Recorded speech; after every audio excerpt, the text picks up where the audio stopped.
মুসলমান, হযরত ঈসা নবী ডাক দিয়ে বলতেছে, আল্লাহর বান্দা, মানুষ তো আমরা দুইজন, তুমি আর আমি, রুটি তিনটা, দুইজনে দুইটা খাইলাম, একটা রুটি বেঁচে গেল, তুমি সেই রুটিটা কোথায় কি করছো? বলে, হুজুর আমি কইতারি না। হযরত ঈসা আলাইহিস সালাম বলেন, আচ্ছা ঠিক আছে, চলো।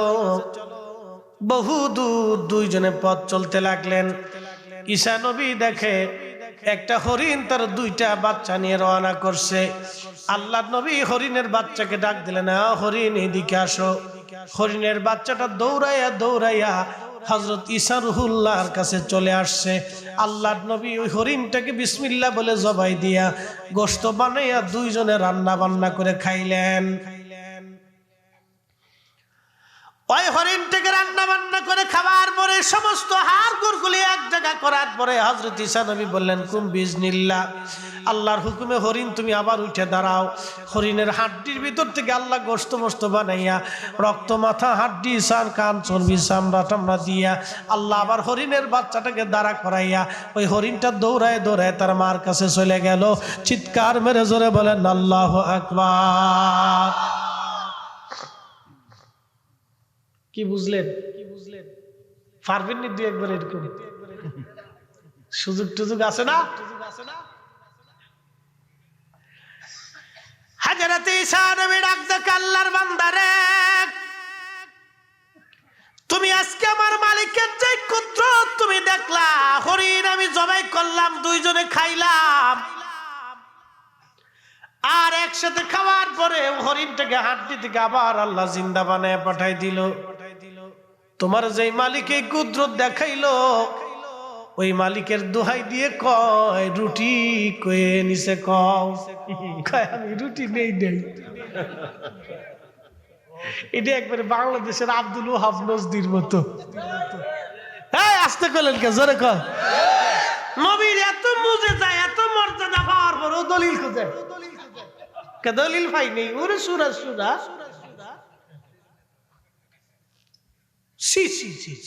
লজ্জা শরম থাকা উচিত। এটা মারাত্মক একবারে নজদি। তার মানে বোঝা গেল আগে ওইরকম তেরা কিছু মানুষ আছিল। এত দামি মুজিজা দেখানোর পরও হুজুর আমি রুটি নিছি না। কি আন্তর্জাতিক সুরা চিন্তা করতে পারছেন? কি সুরের সুর, মানে একবার সোর কারে কয় যে রুটি খাইছো আর কবেই না, মরে যাবে তো বলবে না। এরকম শক্ত মনের মানুষ কিছু আছে না ভাই? অনেক লোক আছে। একদিন মাটির ভিতরে হবে ঘর রে, মন আমার কেন বান্দ দালান ঘর, মন আমার কেন বান্দ দালান ঘর। হযরত ঈসা নবীর ডাকে হরিণ দৌড়াইছে, হরিণ আসলো, জবাই দিলেন, গোশত ভুনা করে রান্না করে খাইলেন, আবার ওই হাড় গুড়গুলি একত্রিত করে হযরত ঈসা নবী ডাক দিলেন। হরিণ আবার জিন্দা হয়ে তার মায়ের সাথে দৌড়ায় চলে গেল। একসাথে বলা যাবে আল্লাহু আকবার। কোরআন বলে, তুখরিজুল হাইয়া মিনাল মাইত, আমি মরা থেকে জিন্দা বের করি। তুখরিজুল হাইয়া মিনাল মাইতি ওয়া তুখরিজুল মাইতা মিনাল হাই, মরা থেকে জিন্দা বের করি, জিন্দা থেকে আমি মাওলা, আমি মালিক মরা বের করি। জিন্দা থেকে মরা, মরা থেকে জিন্দা। হযরত ঈসা নবী তো হরিণ ডেকে জিন্দা করালেন, কুম বিজনিল্লাহ। কিন্তু আমার নবীর বেলায় ছিল ভিন্ন। তোমরা যারা আমার নবীর শান, মান, ইজ্জত, আবরু খুঁজে পাও না, শুনে নাও। নবী খুতবা দেয়, এমন সময় পিছন দিক থেকে একটা মরা কাঠের কান্নার আওয়াজ আসে, ডুকরি ডুকরি, ফুফি ফুফি। সাহাবীর একজন আর একজনের দিকে তাকায়, কে কান্না করে রে? সাহাবীরা লক্ষ্য করলো আল্লাহর নবীর পিছন দিক থেকে মরা কাঠের কান্নার আওয়াজ আসে। এই কাঠের নাম উস্তুনে হান্নানা, খেজুর গাছের একটা শুকনা কাঠ ছিল। আপনারা জানেন এই ফুল শুকায়ে গেলে ফুল মারা যাবে, যত সময় তাজা থাকবে তত সময় এটা আল্লাহ আল্লাহ আল্লাহ আল্লাহ আল্লাহ আল্লাহ আল্লাহ আল্লাহ আল্লাহ আল্লাহ আল্লাহ আল্লাহ আল্লাহ আল্লাহ জিকির করবে। এই ফুল যত সময় কাঁচা তত সময় এটা আল্লাহ আল্লাহ আল্লাহ আল্লাহ জিকির করে। আপনার কান শোনে না, চোখে দেখে না, কিন্তু এই ফুলের ভিতর থেকে জিকির আসে। এটা সব সময় আল্লাহ আল্লাহ আল্লাহ আল্লাহ জিকির করে। বরুড়ার মুসলমান না কসুয়া, ওরে সর্বনাশ, কোন জায়গায় বরুড়া দিয়ে সান্দিনের কোনা দিয়ে, তারপর হলো কসুয়ার কোনা দিয়ে, এরপরে সান্দিনের দুই থানার কোনা। মাশাআল্লাহ, এই এলাকায় এত ঢুকি, রাতে আহি রাতে যাই, কোন দিশে পাই না। রাতে ঢুকি রাতে যাই তো কোনো তাল খুঁজে পাই না। চান্দিনার মুসলমান, মুকদ্দমে আমি যাই নাই, দোয়ার আগে মুকদ্দমা দিয়ে যাব, মনোযোগ দেন। কিন্তু এটা শুকিয়ে গেলে আর কোন জিকির আসবে না। উস্তুরে হান্নানা কান্না করে। সাহাবীরা বলে কে কান্না করে? নবীজি খুতবা বন্ধ করলেন, ওই মরা কাঠ নবীজি জড়িয়ে ধরলেন। নবীজি বললেন উস্তুরে হান্নানা কি জন্য কাঁদো? বলি ইয়া রাসূলুল্লাহ, বিরহ বেদনা সহ্য করতে না পেরে আমি কান্না করি।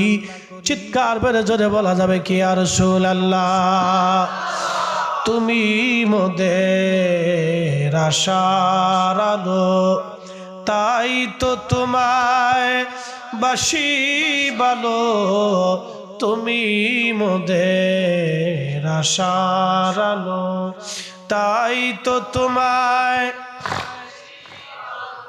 হৃদয় নামের ফুলদানিতে, হৃদয় নামের ফুলদানি গেথে রেখেছি প্রেমের মালা।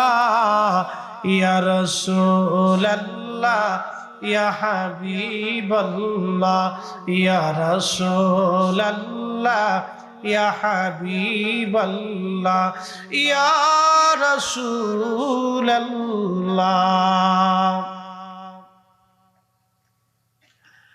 বিরহ বেদনা সহ্য করতে না পেরে কাঁদে নবীজি।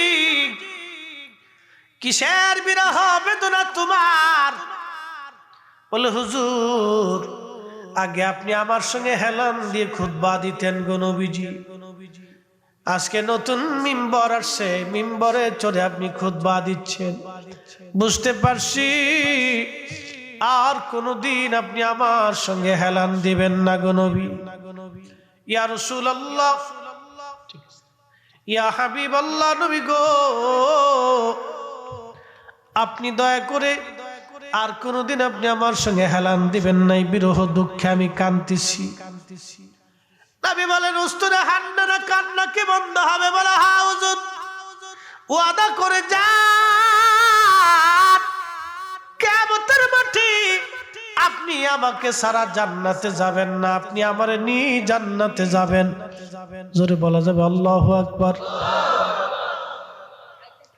শ্রেষ্ঠ নবী দিলাম তরিয়ে নিতে রোজা শরীক, পথ না ভুলি তাই তো দিলে পাক কুরআনের বাণী। খোদা তোমার মেঘের বাণী, সুন্দর ফুল সুন্দর ফল, মিঠা নদীর পানি, খোদা তোমার মেঘের বাণী। আল্লাহ নবীজি সাহাবীদেরকে ডেকে বলে, সাহাবীরা রে, আমার মিম্বার শরীফের নিচে মাটি খনন করে উস্তুনে হান্নানাকে তুমি মাটির মধ্যে দাফন করো, আমি নবী কিয়ামতের মাঠে ওকে নিয়ে জান্নাতে চলে যাব। না না হয় না, আরো জোরে বলেন আল্লাহু আকবার। হযরতে ঈসা নবী হরিণ জিন্দা করলেন হাত দিয়ে ডেকে ডেকে, আর আমার নবীর প্রেমে পড়ে মরা কাঠ জিন্দা হয়ে গেল। নবীর প্রেমেই পড়ে মরা কাঠ জিন্দা হয়ে গেল। প্রেম তো মরে না, বলেন প্রেম তো মরে না। নবীর প্রেমিক যারা দিশেহারা মরণের ভয় করে না, প্রেম তো মরে না।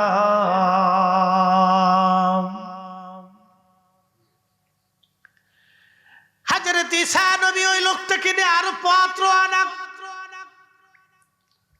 বহু দূর যাওয়ার পরে হযরত ঈসা আলাইহিস সালাম কিছু বালি নিলেন। বালি নেওয়ার পরে হযরত ঈসা আলাইহিস সালাম দোয়া করলেন।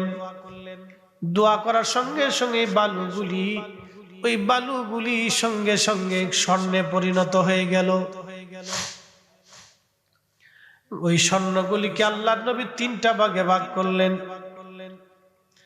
এক ভাগ ওই লোকটাকে দিয়ে বলেন, ও আল্লাহর বান্দা, তুমি আমার সফর সঙ্গী, তোমাকে 1 ভাগ দিলাম, আর আরেক ভাগ আমি নিজের কাছে রাখলাম। আর বাকি যে 1 ভাগ স্বর্ণের দানা আছে, যে আমার রুটিটাও চুরি করছিল, আমি তারে দিয়ে দিব।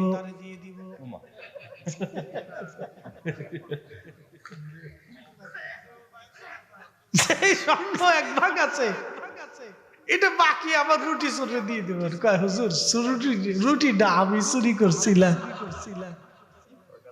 কত বড় সিটার চোর, চিন্তা করুন। পুরে সর্বনাশ। ঈসা আলাইহিস সালামকে, যাও, রুটি তুমি চুরি করছো যেহেতু, তাহলে স্বর্ণ টর্ণ যা আছে সব তোমারে দিয়ে দিলাম। নবীর তো এগুলোর দরকার নাই, যে দোয়া করলে স্বর্ণ হয়ে যায়। হ্যাঁ, তার স্বর্ণ দিকে তা করবে, যাও তোমার সব দিয়ে দিলাম। হ্যাঁ, তা তো স্বর্ণ পাইয়ে বিরাট বড় খুশি, লোভ সামলাইতে পারে, স্বর্ণ পায় বিরাট বড় খুশি। আমাদের দেশে দেখবেন ওই সরকারি যে রাস্তা হয়েছে না, অনেক জায়গাটা রাস্তা, ব্রাহ্মণবাড়ি এক ভদ্রলোক রিক্সা চালায়, তো ওই তার জায়গার উপর দিয়ে রাস্তা গেছে, 1 কোটি না 2 কোটি টাকা পাইছে আর কি, বরাদ। সে 2 কোটি টাকার মতো সে পাইছে। পাওয়ার লগে লগে যখনই শুনছে যে 2 কোটি টাকা তার অ্যাকাউন্টে জমা হয়ে গেছে, হ্যাঁ, লগে লগে স্টাক করে মরে গেছে। খুশির চোটে দাদু, খুশির চোটে বেড়া ঠিক থাকতে, সারা জীবন রিক্সা চালাইছে না, 1 লগে 2 কোটি টাকা হইনে বেড়া শেষ, জাগার উপরে শেষ, স্টক করে মরে গেছে, খুশিতে মরে গেছে। তার মানে বোঝা গেল খালি মানুষ দুঃখে মরে না, খুশিতেও মরে যায়, খুশিতেও স্টক করে, বোঝা গেল। এই জন্য একবারে বেশি টেশি খুশি টুশি হইল না কিন্তু। তো এই চোরে করছে কি, স্বর্ণ পাইয়ে বিরাট বড় খুশি পাইছি। ও চিন্তা করেন, আমার এখান থেকে শিক্ষা হলো, বলে হুজুর কি শিখাইতে চাচ্ছেন? শিখাইতে চাচ্ছি এটা যে হযরত ঈসা নবীর কাছে বসিয়া এত বড় মুজিজা দেখার পরও, আল্লাহর কুদরত দেখার পরও, যে আল্লাহর প্রতি এবং নবীর প্রতি ভালোবাসা আসে নাই, সম্পদের প্রতি ভালোবাসা আসছে। আমার নবী বলে গেছেন, ও আমার উম্মত, তোমরা শিরিক করবে, আমি নবী ভয় পাই না, কিন্তু দুনিয়ার সম্পদ পাইয়া তোমরা আল্লাহ এবং আমি নবীকে ভুলে যাবা, আমি ভয় পাইতেছি। এজন্য আপনি দেখেন বাংলাদেশের কোটি কোটি টাকার মালিক যারা, তাদের ছেলেপেলেরা মাহফিলে বসে না, বসেও না, মাহফিল দেয়ও না, আসেও না। এদেশের বড় বড় ইন্ডাস্ট্রির মালিক যারা আছে, কয়টা ছেলে মাহফিল করে দেখেন তো। ও ঢাকা শহরে যে কনসার্ট যখন হবে, দেখেন ও প্রথম কাতারে আছে। ও দুবাই চলে গেছে, খেলা শুরু বিশ্বকাপ, ও প্রথম কাতারে আছে। ও খালি টাকা নষ্ট করার ধান্দা। ওরা বলে টাকা খরচ করার জায়গা পায় না, অথচ আমার দেশের কত গরিব মানুষ ওষুধ কেনার টাকা পায় না। ও বলে টাকা খরচা করার জায়গা খুঁজে পায় না। দেশের বেডি কোটি কোটি টাকার মালিক, বেডি বলে টাকা খরচা করার জায়গা পায় না, অথচ আমার দেশের কত মা টাকার অভাবে ওষুধ কিনতে পারে, ওর খবর নাই। বলে টাকা খরচ করার জায়গা পায় না। ও ড্যান্স ক্লাবে যায়, বার কাউন্সিলে যায়, বার হাউসে যায়, বেড়া বেডিলে নাচে, মদ খায়, ফুর্তি করে, কি করে না করে, চি চি শিয়াল করতে ওর চাইতে অনেক ভালো। পর পুরুষের সাথে রাত্রি যাপন করে নাচতেছে, ভাবতেছে এটাই বলে ক্রেডিট, বিরাট বড় কিছু করে ফেলছে। এই তো মুসলমান, এটা মানুষ বলে, এটা বলে আবার মানুষ নিজেকে মানুষ দাবি করে। কুত্তা ওদেরকে দেখলে শরম পায়। এই কি কথা বলেন না কেন? কুত্তাও শরম পায় এদেরকে দেখে। কুত্তারও চরিত্র আছে।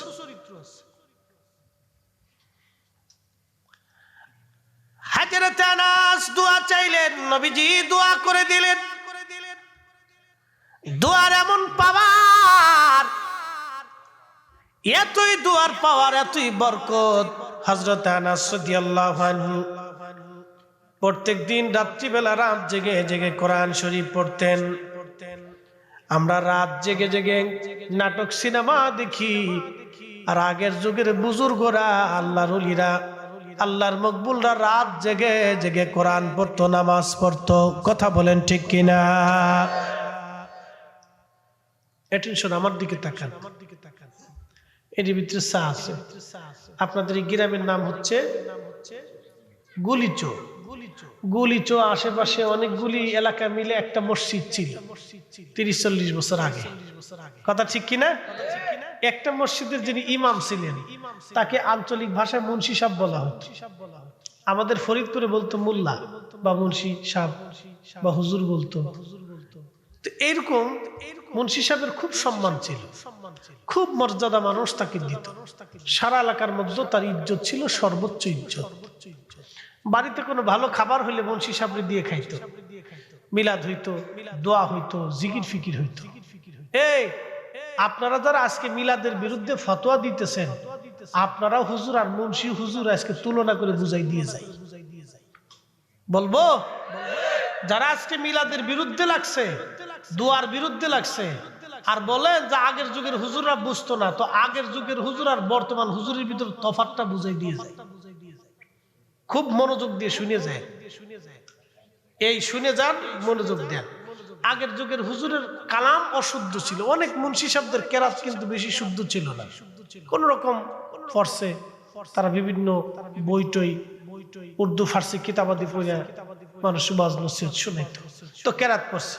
আলহামদুলিল্লাহি রাব্বিল আলামিন আর রহমানির রহিম মালিক ইয়াউমিদ্দিন ইয়াকা নাবুদু ওয়া ইয়াকা নাস্তাইন। ফু দিছে পানিতে, কিন্তু পানি হয়ে গেছে ওষুধ। কি কথা কন না কে? পানি কি হয়েছে? ওষুধ হয়েছে। যেই রোগের উদ্দেশ্য করে ফু দিছে, উদ্দেশ্য মনে, ফু জবানে, কালাম জবানে, উদ্দেশ্য মনে, যে উদ্দেশ্য করে, যে রোগের নিয়ত করিয়া সূরা ফাতিহা পড়িয়া দোয়া কালাম পড়িয়া মুন্সি সাহেব ফু দিছে, ওই রোগের ওষুধ আল্লাহ বানাই দিছে। একসাথে বলবেন আল্লাহু আকবার। বলে হুজুর কি করে সম্ভব? আগের যুগের মুন্সি যারা ছিল, আমরা দেশের যেই বাড়ির মহিলা বেপর্দা চলতো, ওই বাড়ি তারা খাইতো না। কি আসতে ঠিক করলেন কে? জোরে বলেন। আর আমরা যারা হুজুররা মিলাদ বন্ধ করার জন্য উঠে পড়ে লাগছে, এই হুজুরে জিজ্ঞেস করে, জিজ্ঞেন যে হাদিয়া দেওয়ার সময় জিজ্ঞেস ছিল নাকি যে বেপর্দার বেডির হাদিয়া দিছ নি, সুদ করার হাদিয়া দিছ নি, ঘুষ করে টেকার ভিতরে আসেনি, বাসায় বসে করছেন কি? জিজ্ঞেস। হ্যাঁ, তাই তো খালি লাফায়, খালি কুতা মিদাত মিদাত মিদাত, খালি কুতাকুতি করে, খালি আইয়াই কুতাকুতি করে। কে এত কুতা আসে কে? তোমার মসজিদের মুতল্লি সাহেব দিয়ে সুদের কারবারি করে, অন্য বেটার মাথায় বাড়ি দিয়ে কোটি কোটি টাকা কামাই করে এখন বিরাট বড় মুতল্লি সেজে দিয়ে একবারে বিরাট বড় বুজুর্গ সাজছো না? মোহতারাম উপস্থিতি, আগের যুগের বুজুর্গ যারা ছিলেন তারা পারফেক্ট ঈমানওয়ালা, ইয়াকিনওয়ালা ছিল। কথা বলেন ঠিক না বেটে? এই জন্য পানির মধ্যে ফু দিয়ে আল্লাহ গেলে ফুতে কাজ হয়ে গেছে। আলহামদুলিল্লাহি রাব্বিল আলামিন আর রহমানির রহিম মালিক ইয়াউমিদ্দিন।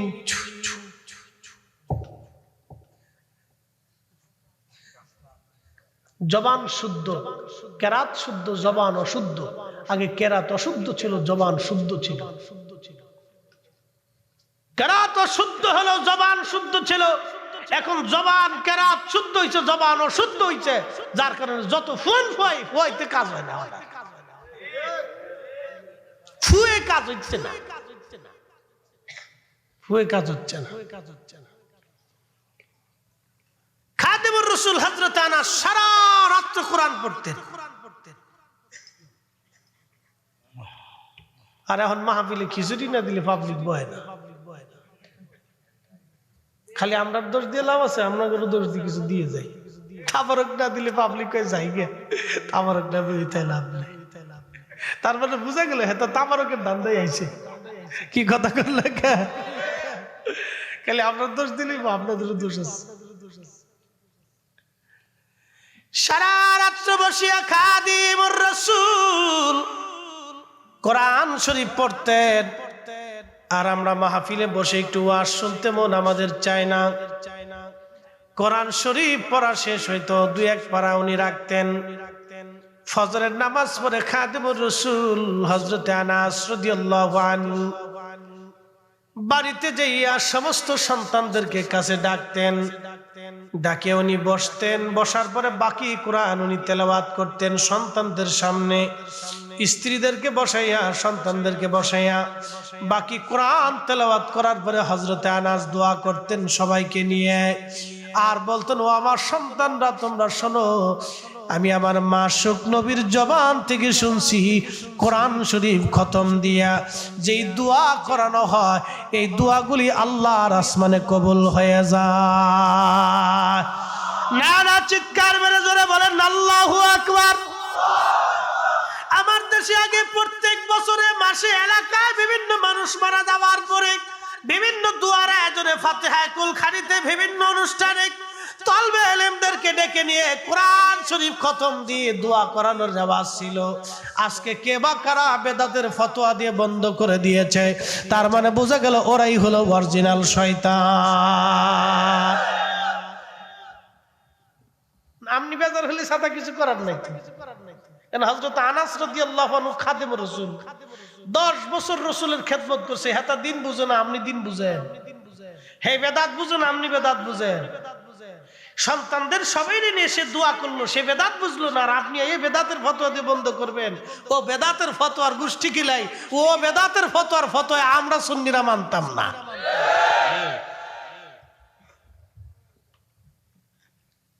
মুহতারাম উপস্থিতি, দিন আপনাকে বুঝে যেতে হবে। আপনাকে বুঝে তারপরে কবরে যেতে হবে। স্ত্রী, পুত্র, পরিজন, সংসার, দুনিয়া দারি, ব্যবসা বাণিজ্য, টাকা পয়সা, এত কিছু বুঝেন তো আখিরাত বুঝতে হবে না? এটাও বুঝতে হবে। প্রিয়গুলি চোর মুসলমান, মাইকের আওয়াজ যত দূরে যাচ্ছি কথাগুলি শুনে যাবেন। বাবা, দোয়া বন্ধ করা যাবে না, দোয়ার বড় দরকার। আমরা আজকে আমানত নষ্ট করে ফেলেছি। আল্লাহ রাসূল বললেন কিয়ামতের 72টা আলামত হবে। কোন বর্ণনায় 85 আলামতের কথা আসছে। আল্লাহর নবী বললেন একটা আলামত তোমরা স্মরণ রাখবে, ওয়াদাউল আমানা, আমানতের খেয়ানত হবে। আর আরেকটা আলামতের কথা নবী বলে গিয়েছেন, নতুন নতুন উলামায়ে কেরাম পূর্ববর্তী উলামায়ে কেরামের ভুল ধরবে। নতুন নতুন আলেমরা পূর্ববর্তী বড় বড় আলেমদের ভুল ধরবে, সমালোচনা করবে, বুঝবে তখনই কিয়ামত ঘনিয়ে যাবে। আর আমানতের এত পরিমাণে খেয়ানত হবে, মসজিদ কমিটি মসজিদের টাকা চুরি করে খাবে। আসতে বললেন কে? আপনাদের বড়ুরা না থাকলে আমার ঢাকায় আছে।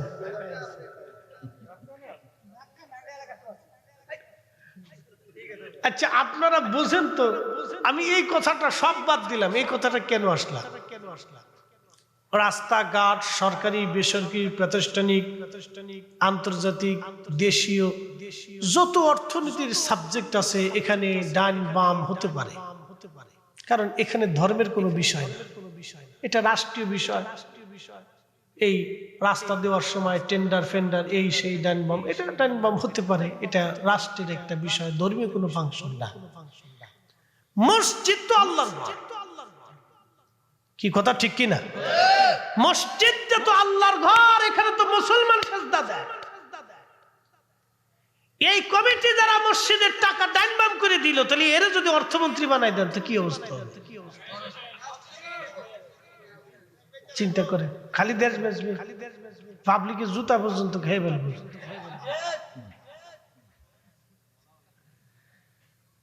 না, আপনি চিন্তা করেন, একটা হিন্দুকেও যদি বলেন যাও হিন্দু তুমি মসজিদের টাকা লয়ে যাও, তো বলবে না ভগবান বেজার হবে। তারও একটা মানবতা বোধ আছে যে না, আমি অন্যের ধর্মের প্রতিষ্ঠানের জিনিস আমি কেন চুরি করতে যাব। অনেক হিন্দুর কাছে আপনি যদি বলেন তুমি মসজিদের টাকাটা লয়ে যাও, তবে না, সে তার বিধান মোতাবেক তার শাস্ত্র মোতাবেক সে বলবে না ভগবান বেজার হবে, সে তার ভগবানের ডরায়। আর মুসলমান ওই ঘরে নামাজ পড়ে ওখানকার টিয়া চুরি করে, তো কি মুসলমানের মুসলমান, ওরে ল্যাংটা করে 3 রাস্তার মধ্যে কায়দা মতো সিটকেটি কষে ফিটেলেও এটার হক আদায় হয় না।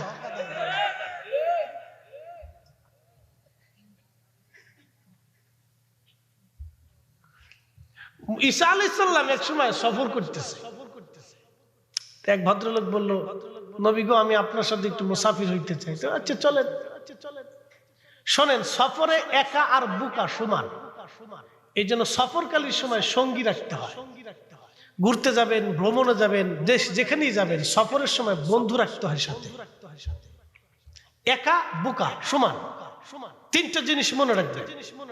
আমি আমার যে প্রিন্সিপাল হুজুরের কাছে বুখারী শরীফ পড়তাম, উনি তেহরান ইউনিভার্সিটির লেকচারার ছিলেন। তিনি আমাকে বলছিলেন বাবা সারা জীবন 3টা জিনিস মনে রাখবে, জিহাদ জাহাদ মাযহাব। 3টা জিনিস সারা জীবন মনে রেখে পথ চলবে, কখনো বিপদগ্রস্ত হবে না। উনি বলছেন আমি তেহরান ইউনিভার্সিটিতে লেকচারার ছিলাম, ওরা বুঝতো না যে আমি সুন্নি, তেহরান তো শিয়া, ওরা বুঝতো না যে আমি সুন্নি, বুঝতে দিতাম না। তাই বহু বছর তেহরান কাটিয়েছি, কিন্তু ওদেরকে বুঝতে দিইনি। তো খুব মনোযোগ দিয়ে, জিহাদ জাহাদ মাযহাব। আপনি কোথায় যাচ্ছেন,